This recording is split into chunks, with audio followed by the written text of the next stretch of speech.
The Ukrainian foreign minister has strongly criticised Russian airstrikes on the country overnight, which killed at least one person and injured 15 others. Officials said the country was under air raid alert and warned of drones and ballistic missiles. In the capital, Kyiv, the city's mayor, Vitaly Klitschko, said that nearly 6,000 buildings were left without heating. Military bases were also struck. Ukraine's foreign minister said the missiles had hit not only the Ukrainian people, but also the negotiation table. While talks between Russia, the United States and Ukraine are resuming in Abu Dhabi.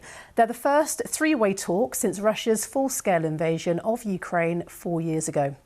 Now, one of the key issues is the question of territory. Before the full-scale invasion began in 2022, Russia had annexed just Crimea and parts of eastern Ukraine. But since then, Russia has taken much more of the country.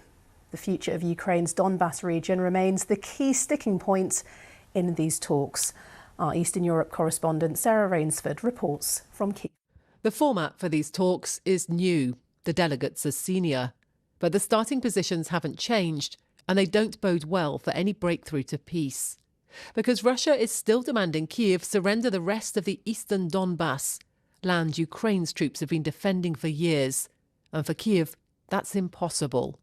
It is still too early to draw conclusions. We will see how the conversation goes tomorrow and what the results will be. But it needs not only Ukraine to want to end this war, it needs Russia to show a similar desire. Instead, Russia is doing this, destroying power plants across Ukraine that should supply homes, hospitals and schools. Round-the-clock repairs can't keep up. And this week, it's -11 in Kyiv. There's talk of a humanitarian catastrophe here. The attacks on the power supply in Ukraine have been so extensive that when night falls now, there are really big areas of Kyiv, just like this one, where the lights don't come on anymore. There's no heat either in people's homes. It is really debilitating, and that's why so few Ukrainians really believe Vladimir Putin can want peace when he's doing things like this. So families now huddle in heated tents in the yards of their flats. Lydia hasn't had electricity for 5 days. This place is a lifeline. But I ask her about doing a deal with Vladimir Putin. And she tells me Ukrainians curse him in their hearts. People here do want peace. They're exhausted. But not peace at any cost.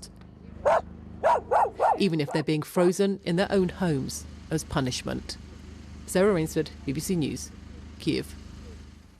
Our correspondent Abdul Jalil Abdul-Razalov is in Kyiv for more on this. The expectations here in Ukraine about this meeting in Abu Dhabi is quite low, because few people believe that it would produce serious results, because the main issue, the issue of territory, is still remaining, and it appears to be that the positions of both Russia and Ukraine on this issue is irreconcilable. Russia wants the part of eastern Ukraine, the area called Donbass, to be given to it, and Ukraine says that they've been defending that land for years and they cannot give it up without any fight, and this is the red line that they will not cross. And even though President Zelensky says that this is the last mile in the negotiations, and earlier Donald Trump mentioned that 95% of the deal has been agreed, one diplomat told me that unless everything is agreed, nothing is agreed. So unless the issue of territory is resolved, there is no deal, and therefore there won't be any peace. And that's why a lot of people here in Ukraine think that Russia needs to show that they want to end the war. And this meeting is exactly about that for them. However, when Russia launches aerial attacks almost every day, for them it sends a signal that Russia has no intentions of doing that. And overnight they launched more than 20 missiles, including ballistic missiles, and about 375 drones targeting different areas across Ukraine. And at least one person was killed in Kyiv. And now many areas in Kyiv Kyiv are now have no running water, they have no heating, and there is an emergency power cut introduced across the country because the energy grid is already operating at its limits, because all these attacks, they target the energy facilities in Kyiv and other parts of Ukraine.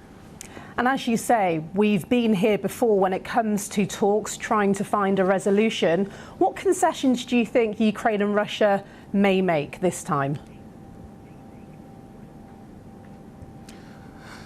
Well, it is hard to say because, as I said, the position of Kyiv and Moscow on this issue and the issue of territory has proven to be irreconcilable. Moscow insists that there is no deal unless that area is given to them, that they want that part of Donetsk and Lugansk regions to be given to Russia. And without this, they have no, there is no agreement for them. And they repeatedly stated that. And President Zelensky and the Ukrainian officials insist that any territorial swaps, any agreements on the territory can be done only if there is a referendum and the people of Ukraine agree on those terms. But in order to have a referendum, in order to have any elections here, there must be a ceasefire, and this is something Russia is not willing to do as well. They're saying that there will be ceasefire only once there is a peace deal. And Ukraine says in order to have a peace deal, there must be a referendum. So we go back to the square one again, that both sides remain at their positions, and it appears that at this stage, at least, there is unlikely to be any serious progress.